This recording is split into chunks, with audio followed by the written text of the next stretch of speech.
ન્યૂઝમાં આગળ વાત કરીએ તો રાજકોટના જસદણના આરકોટ ખાતે વિદ્યાર્થીની પર દુષ્કર્મની ઘટના પ્રકાશમાં આવી છે। માત્ર Shri dB Patel education trust સંચાલિત કન્યા છાત્રાલયમાં રહેતી વિદ્યાર્થીની સાથે છાત્રાલયના ટ્રસ્ટી પાંચબડા ગામના પૂર્વ સરપંચ અને વીરનગરના જિલ્લા પંચાયત સદસ્યના પતિએ દુષ્કર્મ કર્યા હોવાની ફરિયાદ નોંધાઈ છે। ધાકધમકી આપીને વિદ્યાર્થી પર દુષ્કર્મ આચરવામાં આવ્યું હતું તેની ફરિયાદ વિદ્યાર્થીનીએ પોલીસ સ્ટેશન ખાતે નોંધાવ્યો છે। ગુનો દાખલ કરવામાં આવ્યો છે। આરોપીને શોધવા માટે પોલીસે ચક્રો ગતિમાન કર્યા। 5 વર્ષથી ત્યાં ભણું છું। 3 વર્ષ કોલેજના કર્યા। છેલ્લા વર્ષમાં જ મારી હારે આવું થયું હતું। મધુભાઈ અને પરેશભાઈ બેય છે ને જબરજસ્તી મને હોસ્ટેલમાં લઈ જતા અને મને બળાત્કાર કરતા મારી હારે પરાણે બધું કરાતા વારાફરતી વારા બંને કરતા।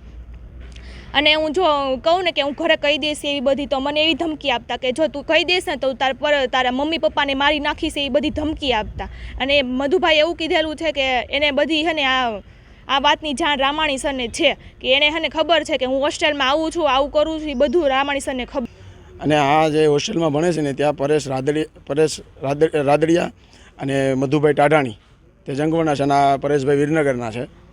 તે વારંવાર અહીંયા હોસ્ટેલમાં જતા ધમકાવીને લઈ જતા તું નિશા ભણવા ન જાતી ત્યાં અન્ય રૂમમાં રહેજે એમ કરીને એને પ્રેશર આપતા। પણ આ અમને કંઈ શક્તિ નહોતી પણ છતાં એ ઓલો ભાઈ છે મધુભાઈ તે હમણાં સુરત ગયો હતો આની પાછળ તેને મોબાઈલ લઈ લીધો અને મારીને ઢસડીને તું આમ કરીશ તો તારા મા બાપને મારી નાખીશ ને એટલે એના પપ્પાની કોઈ બી ગયા। ડીબી કન્યા છાત્રાલય ખાતે એક ભૂતપૂર્વ વિદ્યાર્થીની આવીને ફરિયાદ લખાવેલ કે તેના અગાઉ ડીબી કન્યા છાત્રાલય ખાતે ટ્રસ્ટી પરેશભાઈ રાદડિયા મધુભાઈ ટાઢાણી આ બંને હોય તેઓને ધમકી આપી તેની મરજી વિરુદ્ધ દુષ્કર્મ આચરેલું હોય જે બાબતે ફરિયાદ આપતા આરકોટ પોલીસ સ્ટેશન ખાતે આઈપીસી કલમ 376 376(2) 376D 354 504 506 મુજબ